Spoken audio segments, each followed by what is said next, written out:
À l'ordre, s'il vous plaît. À l'ordre, la commission va reprendre ses travaux. Juste informer les membres de la commission et ceux qui nous écoutent que le troisième groupe n'étant pas arrivé sur la route pour leur laisser le temps de se rendre ici au Parlement, nous allons attendre le groupe numéro 4.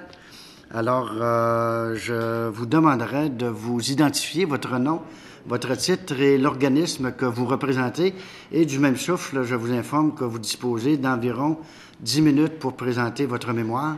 Et après, il y aura une période d'échange avec les parlementaires. Alors, je vous cède la parole. Merci beaucoup. Merci de nous avoir invités. Alors, mon nom est Annie Pauline Sansfaçon. Je suis vice-présidente de l'organisme Enfants Transgenres Canada. Je veux aussi dire que je suis professeure à l'Université de Montréal, à l'École de services social, et je suis une maman d'un enfant trans. Aujourd'hui, je vais vous parler de la voix d'Enfants Transgenres Canada. Donc, je veux juste pas qu'il y ait des apparences de conflit d'intérêts. Donc, je veux juste vraiment mettre ça sur la table. Je vous parle en tant qu'Enfants Transgenres Canada. Et le mémoire que je vous présente, c'est un mémoire qui a été accepté par l'organisme. Alors, je vais m'en tenir à ce que j'ai écrit ici pour commencer. Et puis ensuite de ça, je vais aller de façon plus spontanée avec les questions-réponses, si ça vous va.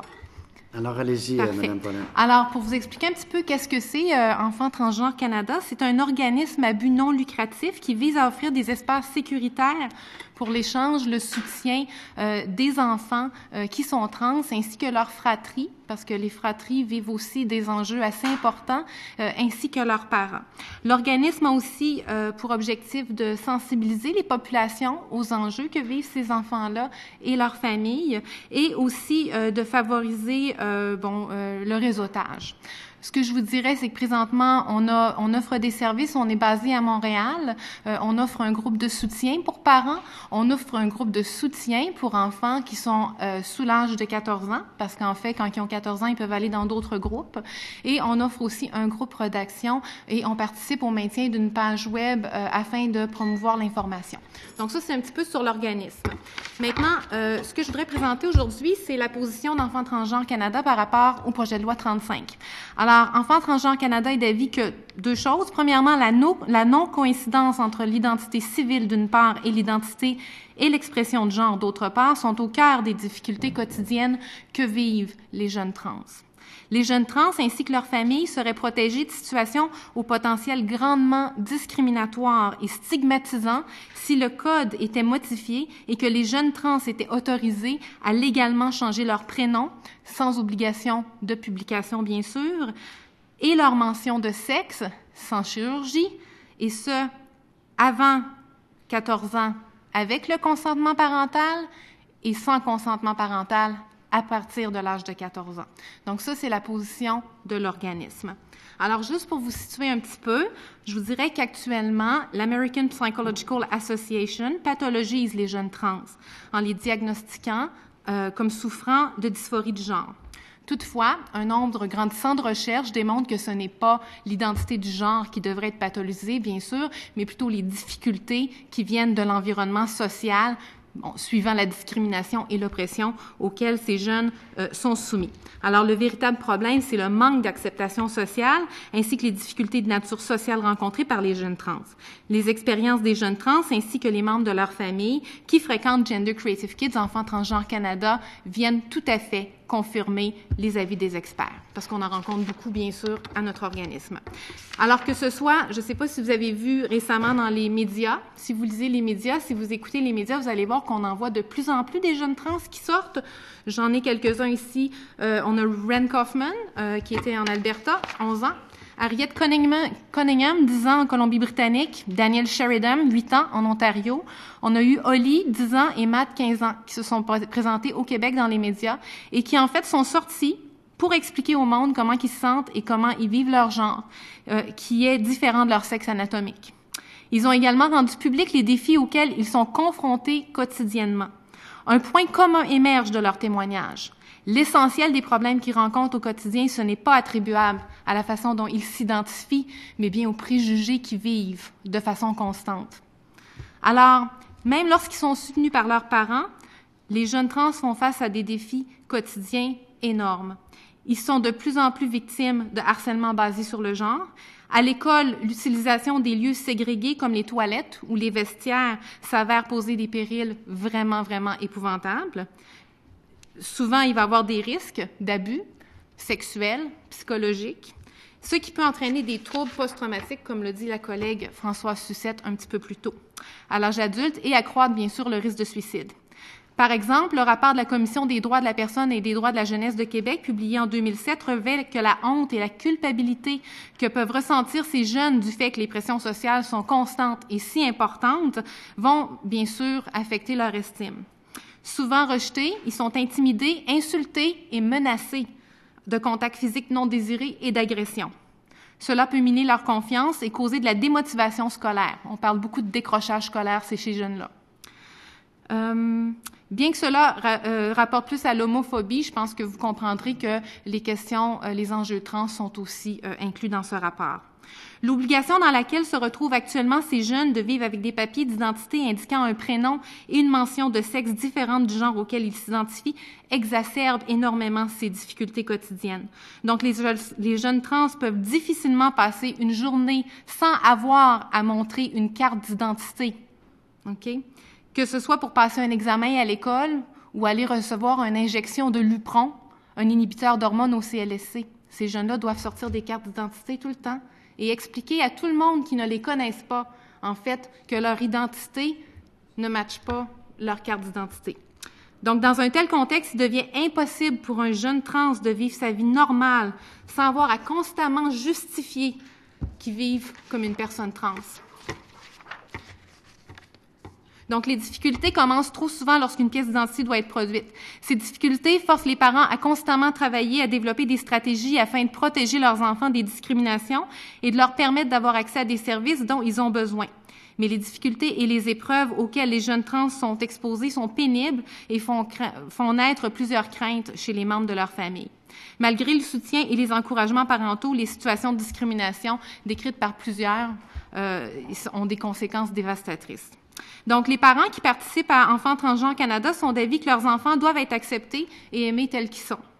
Parmi les difficultés auxquelles ils doivent faire face et desquelles ils cherchent à protéger leurs enfants figurent celles engendrées par le manque de sensibilisation aux réalités trans, ainsi que celles engendrées par la nécessité dans laquelle se trouvent leurs enfants de vivre avec une identité civile qui n'est pas en conformité avec la manière dont ils vivent ou expriment leur genre.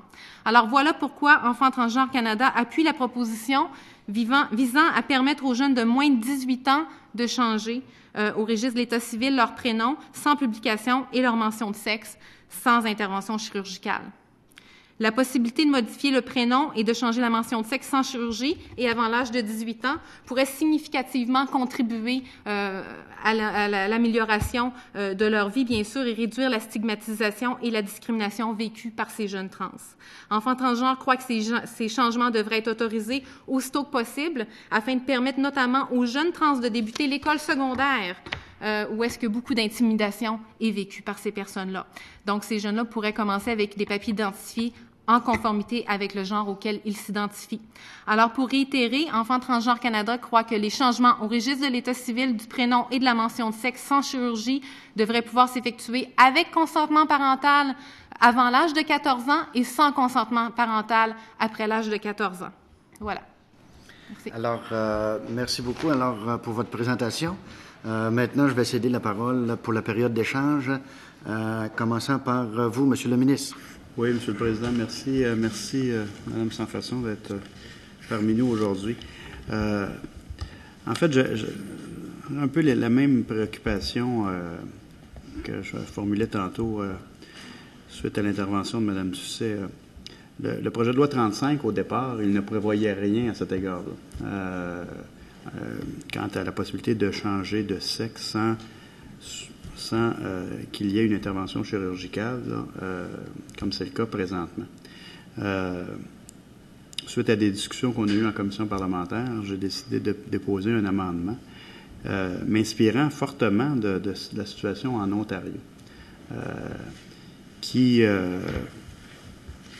à mon sens, s'il était adopté, puis il n'est pas encore adopté, on a eu un peu de difficulté au printemps, serait déjà une avancée importante, là, puisque on se joindrait à la dizaine ou à la douzaine de pays là, qui ont déjà fait ce changement. Mais ce ce que j'ai proposé dans l'amendement, tout en étant conscient que plusieurs personnes demandent plus que ça, c'était que la personne puisse changer de sexe sans intervention chirurgicale dans la mesure où elle est une personne majeure et citoyenne canadienne. Ce que vous nous dites, vous, écoutez, la problématique est beaucoup plus, se présente très, très rapidement dans la vie d'une personne et ça devrait se faire à un âge, vous venez de le dire, là, même avant l'adolescence. Évidemment, ce que vous nous proposez, ça n'existe pas au Canada actuellement, ça existe à peu près pas dans le monde non plus. Là. J'aimerais vous entendre sur le fait que sur le 14 ans et comme je vous dis, l'amendement que j'ai déposé parle d'une personne majeure. Il y a l'hypothèse qui a circulé à un moment donné de prendre le 14 ans que l'on retrouve au Code civil pour d'autres matières. J'aimerais vous entendre sur le 14 ans. Et si vous le souhaitez, peut-être aussi, vous nous avez dit que vous étiez maire, peut-être nous parler de votre expérience personnelle dans la mesure où vous souhaitez le faire. OK. Madame Pollen, allez-y. Écoutez, qu'est-ce que je pourrais dire par rapport aux 14 ans? Si je regarde la position d'enfants transgenres, on en a discuté longuement. Donc, comme je dis, je suis pas en train de vous présenter des opinions personnelles ici, c'est vraiment les positions de l'organisme. Et on s'est dit que si un enfant, un jeune, à partir de 14 ans, peut aller chez le médecin pour avoir un avortement, avoir la pilule contraceptive et décider d'eux-mêmes des choses qu'ils veulent faire avec leur corps, pourquoi on les empêcherait de vivre en cohérence avec leur identité de genre jusqu'à l'âge de 18 ans? Donc, pour nous, on s'est dit 14 ans, ça semble être un âge qui est bien justifié. Par contre, à Enfants transgenres Canada, on voit des jeunes beaucoup plus jeunes que ça. Donc, on a des familles qui arrivent, et c'est vraiment, on en a des familles, là, qui arrivent avec des jeunes de 8 ans, des jeunes de 7 ans, qui vivent déjà qui s'identifient depuis longtemps dans le genre qui est opposé à leur sexe anatomique. Et ces jeunes-là, attendre jusqu'à l'âge de 18 ans, c'est extrêmement pénible. Imaginez-vous avoir à passer une année avec des papiers d'identité qui ne sont pas cohérents avec votre identité profonde. Donc, ces jeunes-là, c'est des humains comme les adultes. Et c'est épouvantable d'avoir à vivre jusqu'à l'âge de 18 ans et d'avoir à justifier à tous les intervenants dans une période si vulnérable de votre vie. Pensez à l'adolescence, tout le monde ici, comment on est vulnérable à l'adolescence, et avoir à s'exprimer devant la secrétaire du CLSC qu'en fait, on vient pour une injection de bloqueur d'hormones et qu'on est trans à 13 ans, 14 ans. C'est dramatique pour des enfants. Et donc, voilà pourquoi on s'est dit 14 ans sans consentement parental. Si ces gens-là, si ces jeunes-là ont le courage de résister aux pressions sociales auxquelles ils sont confrontés à tous les jours, la société leur dit « Hey, t'es un garçon, pourquoi tu t'habilles en fille? » Ces jeunes-là sont forts, sont courageux. Alors, s'ils ont le courage de confronter la société dans ses préjugés au jour le jour, pourquoi on met en question leur identité? Qui sommes-nous pour dire « Non, t'es un pénis, t'es un garçon ». J'aimerais vous poser la question. Donc, c'est pour ça qu'on prend cette position-là. Et donc, si l'enfant est prêt, et l'enfant, après un processus, nous dit « Je me sens fille » ou « Je me sens garçon », sans parler de mes organes génitaux, ben je pense que c'est la moindre des choses de respecter cette identité profonde que l'enfant a. OK?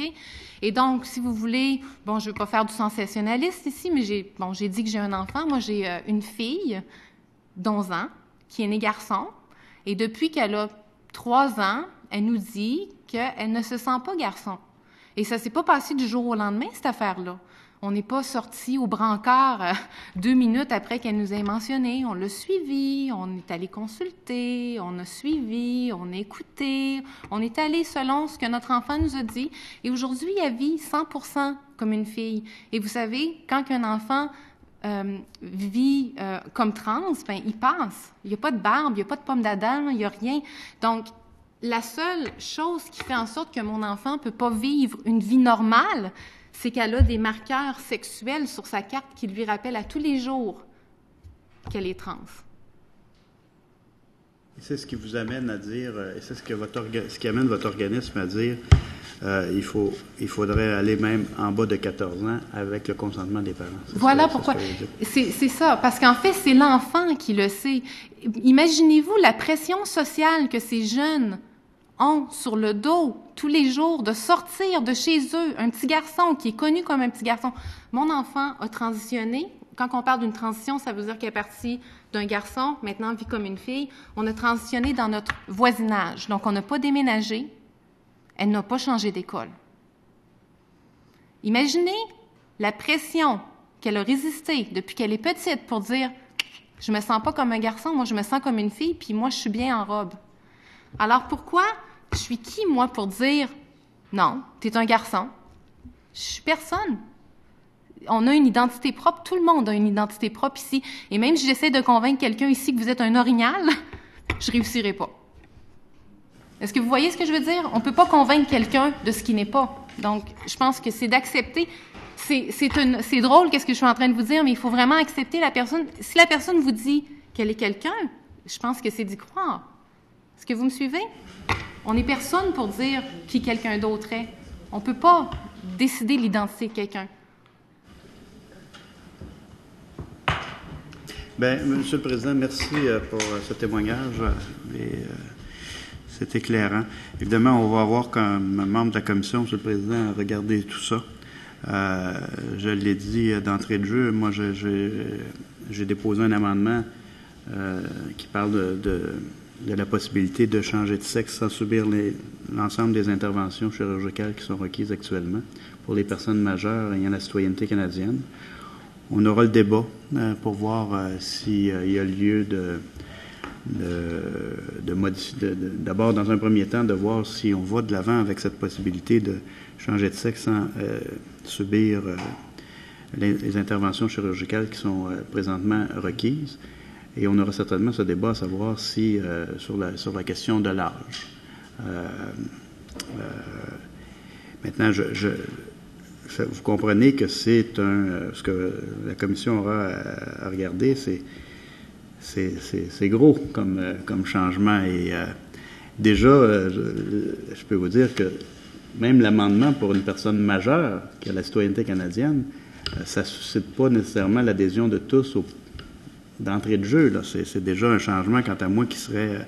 Et je constate qu'en Ontario, c'est ce qu'ils ont retenu, tout en, comme je le disais tantôt, en disant on poursuit la réflexion pour aller, pour peut-être, effectivement, aller à 14 ans ou aller sans limite d'âge. Mais sachez, en tout cas, je vous remercie au nom de notre formation politique d'être venu aujourd'hui, de nous avoir donné l'exemple que vous nous avez donné. C'est toujours éclairant, Monsieur le Président. On a eu quelques exemples en commission parlementaire au printemps, je me rappelle, et ça nous avait beaucoup marqué. Alors, ça sera tout pour moi, Monsieur le Président, en vous remerciant, Mme Sans-Façon, d'être venu au nom de votre organisme. Alors, merci, Monsieur le ministre. Maintenant, je cède la parole au député de Femme pour un temps d'à peu près environ 10 minutes, si on arrondit les secondes. Merci, Monsieur le Président. Quoi faire avec tant de temps? Alors, vous merci. avez des voisins, vous pouvez le partager avec vos voisins. Non, je pense que j'ai quelques points à aborder, ma collègue aussi, et je vais aller dans le vif du sujet. Alors, merci beaucoup. C'est très, très éclairant. Je peux pas m'empêcher de revenir sur ce que venait de dire le ministre quand il dit qu'on va avoir le débat. On n'a pas le débat. On a une discussion, une saine discussion, parce que ce que vous nous dites, et ce que tous les gens, ce qu'ils nous disent en commission là, sur ce sujet, ça nous interpelle tous comme individus, comme parents et comme parlementaires. Et ce sont des questions qui sont déchirantes, c'est des drames. Je vous écoute et je trouve ça... je sais pas comment on fait comme être humain pour gérer comme parents, accompagner un enfant qui vit ça, ça doit être... oh mon Dieu. On va faire notre gros possible pour apporter des réponses satisfaisantes, mais c'est un point important que je tiens à souligner. Je l'avais souligné, le ministre l'a évoqué à quelques reprises, la procédure qu'on a suivie. Dans la procédure législative, il y a le fait de déposer un projet de loi, d'annoncer nos intentions, ce qui permet à la société d'être informée. Il y a une vocation éducative dans le processus législatif et et je ne fais pas de reproche, mais c'est le constat que je fais, nous n'avons pas suivi le processus usuel d'avis public, d'éducation, et on se retrouve avec la problématique que vous nous décrivez, vous nous sensibilisez comme les autres personnes qu'on a entendues, et ça nous interpelle tous. Il faut trouver des solutions, mais je ne sais pas si on va être capable, là, aujourd'hui, avec les contraintes de temps, de trouver des réponses satisfaisantes. On va y essayer, on va s'essayer quand même, mais je vous assure qu'on le fait, et c'est le propre de cette commission, Monsieur le Président. Nous travaillons de façon remarquable ensemble, au-delà des lignes de parti. Un point, j'aurais aimé en apprendre un peu plus sur votre organisation, d'une part, et d'autre part, si on n'exige pas le consentement parental, est-ce qu'on peut exiger de la part de l'enfant qu'il ait informé ses parents? Il y a une forme de confirmation à l'effet que les parents ont été... sensibilisés à la problématique, là. Donc, j'aimerais vous entendre sur ces deux aspects. Bien, pour répondre peut-être à votre question sur informer le parent, c'est difficile à dire. Écoutez, à partir de 14 ans, l'enfant, comme je l'ai dit, peut se présenter à la clinique pour un avortement sans avoir à informer son parent. L'enfant peut se présenter à l'hôpital pour enfants de Montréal et voir un pédopsychiatre et demander des inhibiteurs d'hormones sans avoir le consentement parental. À partir de l'âge de 14 ans, si le pédiatre décide que l'enfant est prêt, a fait un cheminement qui est satisfaisant pour ses études cliniques, va permettre à l'enfant de commencer à prendre des hormones féminisantes ou masculinisantes. Et ça, c'est des processus que les enfants vont prendre et qui n'ont pas besoin de parler aux parents. Et il faut comprendre, je ne sais pas si vous êtes parent, mais en étant un parent, il y a des relations de pouvoir. Entre l'enfant et le parent. Donc, le parent a du pouvoir sur l'enfant. Et il y a des enfants qui ne sont pas capables de vivre leur identité dans le foyer familial. Donc, c'est interdit. Alors, ces enfants-là vivent dans cette incohérence depuis qu'ils sont tout petits. Et l'adolescence, pour eux, c'est un moment où est-ce que c'est très agité. C'est les hormones, on découvre plein de choses, on fait des expériences. Et là, c'est le moment où est-ce que peut-être ils peuvent justement commencer à vivre en cohérence avec leur identité de genre. Donc, pourquoi ne pas informer les parents? Ben, j'ai le goût de dire, si l'enfant se sent pas confortable ou se sent pas sécuritaire, je pense qu'il y a une question de sécurité chez plusieurs enfants. Les enfants qui sont trans sont beaucoup à risque d'abus sexuels et psychologiques et physiques. Donc, peut-être qu'une question de sécurité aussi ici. Pourquoi l'enfant ne veut peut-être pas parler avec les parents? Moi, je vous rapporterai à ce qu'on vit à Enfants Transgenres Canada. C'est certain que les familles qui viennent nous voir, ils ont fait un bout de chemin, là. Les familles qui viennent nous voir, c'est des parents qui viennent nous voir parce qu'ils soutiennent leurs enfants. Ils acceptent pas toutes que leurs enfants soient trans. Il y a une différence entre soutenir et accepter. On a des parents qui viennent nous voir qui nous disent « Moi, je soutiens, mais je suis pas prête à accepter encore. » Et nous, on travaille avec le parent pour que le parent puisse accepter son enfant comme il est. Mais c'est pas toutes les familles qui se ramassent à enfants transgenres et c'est pas toutes les familles qui vont arriver là. On est en contact avec des familles où les grands-parents ont tout simplement décidé qu'ils allaient plus voir l'enfant, ou des cas encore pires, je vous dirais, des familles qu'on fréquente à Montréal où les parents sont séparés et il y a un parent qui soutient et l'autre parent qui ne soutient pas. Et donc, c'est très, très complexe comme dynamique. Et donc, on peut pas généraliser toutes les familles. Je pense qu'il faut faire très attention. Et donc, juste pour réitérer, je pense que c'est important qu'à partir de l'âge de 14 ans, autant l'enfant puisse accéder à des traitements médicaux, autant l'enfant doit être capable de faire ses choix sans consentement parental. Vous aviez aussi une question par rapport à qu'est-ce que l'organisme fait. Comme je l'ai dit, c'est un organisme qui est en développement. C'est un organisme qui a été développé à partir de besoins de parents. Les parents se sont mis ensemble et ont essayé justement d'offrir du soutien. Donc, un des premiers mandats, c'est d'offrir du soutien parce que les parents qui accompagnent un enfant trans ont beaucoup, beaucoup de défis. Ont beaucoup de défis. Je peux pas le nommer beaucoup assez. C'est vraiment gros. Donc, ces parents-là, souvent, sont désemparés. Ils savent pas par où commencer. Ils vont voir les écoles. Les écoles ont jamais entendu parler de ça. Il y a des écoles qui veulent rien savoir. Donc, il y a beaucoup de travail de défense de droit. Donc, nous, on soutient ces parents-là dans leurs défis émotifs, mais aussi dans la défense de droit. On essaie de les équiper, de leur donner des trucs. Bon, comment vous pouvez vous y prendre avec une commission scolaire, etc. Donc, c'est un petit peu qu'est-ce qu'on fait. Puis, on a un groupe pour enfants. Je pense que je veux juste mettre ça comme réel, là. On a un groupe qui se rencontre une fois par mois à Montréal et qui est composé d'enfants trans de moins de 14 ans. Et une fois par mois, ces jeunes-là se rencontrent pour une période de 2 heures et ils font des activités avec des intervenantes. Ils apprennent à se connaître, ils voient en fait qu'ils sont pas tout seuls au monde, qu'il y a d'autres personnes comme eux et ils se soutiennent mutuellement puis ils développent des super beaux projets. Alors, c'est un petit peu ça qu'on fait. 2 minutes et demie à peu près. Madame la députée de Bourassa-Sauvé. Merci, Monsieur le Président. Merci, Madame Sans-Façon. D'abord, peut-être vous pouvez répondre à une question. Est-ce qu'on sait combien de trans il y a au Québec ou au Canada?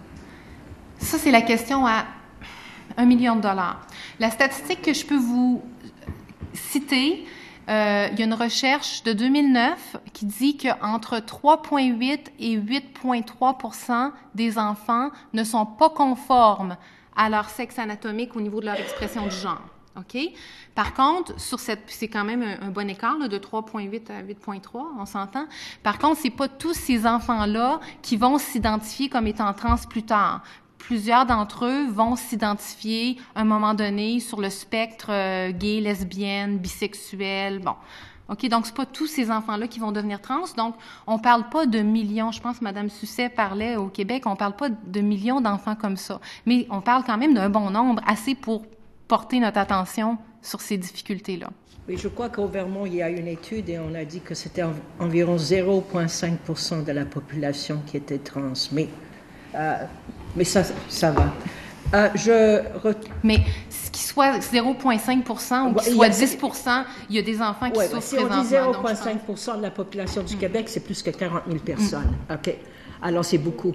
Maintenant, j'aimerais revenir aux enfants. Je crois que beaucoup de personnes ont peur que si on permet une modification sur le certificat de naissance sans la chirurgie, des personnes qui sont peu scrupuleuses peuvent prendre avantage de tout ça. Quand on parle d'enfants, je crois qu'on est dans un autre monde. On ne parle pas de ces gens-là et cette peur-là. J'aimerais voir avec vous, vous savez, il y a le cas de chirurgie, il y a le cas de non-chirurgie. Rapidement, okay. Il vous reste à peu près 30 secondes. OK. S'il n'y a pas de chirurgie et on est capable d'identifier vraiment qu'un enfant n'est pas ce qu'il appellerait d'être biologiquement, pour moi, c'est pas irréversible. Il n'y a pas de chirurgie, c'est pas irréversible. Et donc, avec des bonnes balises, on pourrait protéger ces enfants. S'il y a la chirurgie, on est dans un autre monde complètement. Alors... Oui, bien, je pense pas. Nous, on n'est pas pour la chirurgie. Ce que j'ai présenté aujourd'hui, c'est pas en lien avec proposer qu'on accepte la chirurgie avant l'âge de 18 ans. C'est le changement du marqueur sexuel sur les documents de l'état civil. Ça, c'est la chirurgie, c'est un tout autre débat que je veux pas prendre la parole au nom de l'organisme sans avoir consulté les membres du conseil. Alors, je vous remercie. Merci beaucoup. Alors, maintenant, j'essaie de la parole à la députée de Montmorency pour un temps on va arrondir à 3 minutes, Madame la députée. Vous dites que vous avez fait la transition avec votre enfant à partir de l'âge de 3 ans. Maintenant, elle est rendue à 11 ans. Vous savez qu'elle va rentrer au secondaire l'an prochain. Oh oui. Est-ce que le changement de nom a été fait? Le changement de nom a été fait, oui. Le changement de nom a été fait et ça fait une différence extraordinaire, OK, de savoir qu'il n'y a plus personne qui peut l'appeler son ancien nom. Les remplaçants, là, ça connaît pas tout le temps dans les écoles. Tu peux mettre tous les filets de sécurité que tu veux. Il y a tout le temps quelqu'un qui va arriver puis qui vont utiliser le mauvais pronom et qui vont utiliser le mauvais nom. Alors, le changement de nom, c'est déjà extraordinaire de pouvoir faire ça. Par contre, l'utilisation du prénom demeure. OK? Donc, moi, c'est certain que tous les professeurs dans la classe le savent. Ils ont 2 professeurs, il y a des spécialistes. C'est certain que tous les gens qui travaillent autour, le service de garde, savent qu'ils utilisent le pronom féminin. Mais ça prend juste une personne qui le sait pas. L'année passée, on l'a eu. Une remplaçante qui est arrivée et elle a dit « Hey, toi, petit gars, Mon enfant est parti à pleurer. C'est humiliant. C'est humiliant. Donc, c'est pour ça, même si, puis je vous dirais que je suis une maman qui est très proactive, je pense que je suis ici aujourd'hui parce que je suis proactive et je m'assure qu'il n'y en a pas de trou dans le filet, mais il y en a toujours. On ne peut pas prévoir ce qui va se passer. Donc, juste permettre le changement du marqueur sexuel afin qu'il y ait une cohérence entre l'identité puis l'expression du genre et son état civil, ce serait extraordinaire parce qu'on n'en aurait plus d'erreur. Donc, à ce moment-là, on pourrait mettre dans la loi que les enfants dont le prénom a été changé, ceux qui ont subi un changement de nom, il faudrait modifier le sexe pour être cohérent. C'est ça que vous préconiseriez? Je vais parler pour moi. Moi, ça pourrait être une proposition qui est intéressante. Est-ce qu'il y en a beaucoup d'enfants qui ont changé de nom? Je sais que c'est dans les familles qui viennent nous voir, c'est pas tous les enfants qui ont changé de nom parce que souvent il peut y avoir un parent qui s'y oppose. Il faut faire attention. On pourrait avoir des parents qui sont pas d'accord. C'est vraiment vraiment complexe, hein? Même dans la situation familiale. Mais je vous dirais que souvent une des premières étapes d'une transition sociale va souvent commencer par un changement de nom au niveau de l'état civil. Mais on ne peut pas généraliser, vous me suivez, mais je pense que souvent, c'est quelque chose qui peut se produire. Fait que le changement de nom a été fait. Dans notre situation, le changement de nom a été fait parce ce n'était plus... Je voudrais juste vous montrer, si je peux me prendre une petite minute pour vous montrer l'effet que ça peut avoir sur un enfant. On va déborder sur le temps du député de Blainville, s'il le permet. Parce qu'il reste à peu près 30 secondes. Bon, on va laisser un peu plus. Alors... maintenant, le temps étant écoulé, alors, M. le député de Blainville, si vous voulez permettre à Mme Pollen de répondre à la question, mais c'est vous qui décidez, c'est votre temps. 3 minutes. J'avais une petite question quand même, M. le Président. Allez-y. On a parlé tantôt et vous avez mentionné, là, un certain, je vais appeler ça un délai d'acceptation des parents, ou du moins, des fois, c'est pas les deux, puis ça peut prendre un certain temps. Donc, on peut parler peut-être dans certains cas, et peut-être souvent, que la majorité, j'imagine, des parents ont un étonnement, puis ils n'acceptent pas d'emblée ça, donc il y a une période. Et l'autre période que vous sembliez marquer vraiment avec insistance, c'est l'entrée au secondaire, donc vers l'âge de 12 ans. Alors, je voulais un peu vous entendre là-dessus. Est-ce qu'il serait opportun de dire que les parents pourraient avoir, par exemple, l'autorisation de faire ce changement-là vers l'âge de 12 ans, et que par la suite, on pourrait déterminer un âge où là, la personne pourrait le faire par elle-même, parce que j'imagine qu'il y a quand même une période d'adaptation. Là, les gens vont vous voir. C'est découvert à 5 ans ou 6 ans. J'imagine que c'est pas en dedans de 6 mois là, nécessairement qu'on va accepter cette situation. Et c'est un processus qui prend du temps. Je veux pas généraliser. Je pense que vous comprenez. J'essaie vraiment de souligner que c'est des expériences qui sont très subjectives et très différentes d'une famille à l'autre et que les différences peuvent être en lien avec même l'endroit où la personne habite. Nous, on est chanceux, on habite dans un endroit où est-ce que c'est très ouvert d'esprit et ça a facilité beaucoup la transition. Ces transitions-là sont pas faciles dans d'autres endroits où est-ce que peut-être, justement, c'est pas c'est pas des questions qui sont abordées, si vous voyez ce que je veux dire. Donc, je pense on peut pas généraliser. Moi, ce que j'aimerais souligner, c'est que oui, la transition au secondaire, c'est quelque chose parce que si je vous parle d'une expérience personnelle, moi, mon enfant est intégré à 100%. Elle a des amis. Ils font des sleepovers chez nous, des petites filles. Vous voyez ce que je veux dire? Là, on est vraiment, nous autres, dans une logique où est-ce que tout est accepté. Mon enfant va rentrer au secondaire. On perd le 3/4 de ses amis-là. On va avoir à retravailler avec l'école. On va avoir à remettre des filets de sécurité. OK? Je vous parle personnellement ici. Même dans une situation où est-ce qu'on est vraiment... Moi, je pense que notre situation, elle est extraordinaire au niveau de l'intégration. C'est très anxiogène pour moi, parce que je me dis, comment on va faire pour contrôler? Ma fille, elle parle, je vais vous donner juste une analogie, ma fille, elle parle des gens autour d'elle qui sont pas fins comme des virus. OK? Des personnes qui intimident comme des virus.